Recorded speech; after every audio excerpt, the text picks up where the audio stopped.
We know many schools in East Texas are encouraging but not requiring students to mask up during class. This leaves parents with an important task of talking to their children about what they expect as a family. The Morning Loop's Marangeli Lopez spoke to some families about their plans for the year. Good morning, Mara. Good morning, Dana. That's right. I spoke to many different families who have different plans for their children, and some are requiring their kids to wear masks while others are not. But through the conversations I had with the parents, one thing remains the same. Parents are talking to their kids about respecting the decision of their classmates. It's a hot topic these days, to mask or not to mask.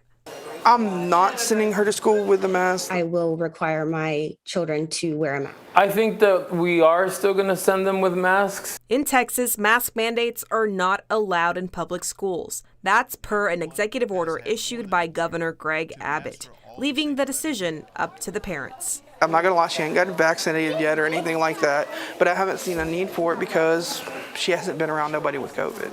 Andrew Lyle doesn't think he needs to send his daughter to school with a mask. He says his family has not been affected by the virus yet and his hopes that it won't be an issue this year.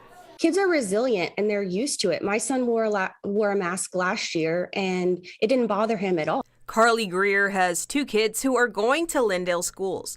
She has family that is immunocompromised, so she talks to her children about why she sends them with masks. He would get in the car and forget to take it off.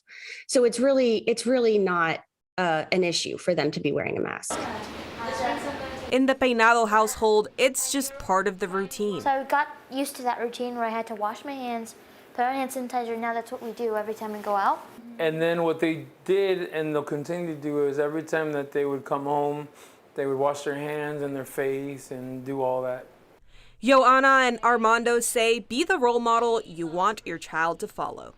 It's a good thing that they see us also trying, protecting ourselves. They know to wash their hands. They know to don't keep touching their faces. It's nothing new anymore, It just becomes part of your habits, really. Well, some good advice from parents there. And local doctors I talked with say that it's important to have those conversations with your children about masks. Another piece of advice that one of the parents gave me is to just make sure you're talking to them about not making fun of others for their decisions. Dana? All right. Thank you for that, Mara.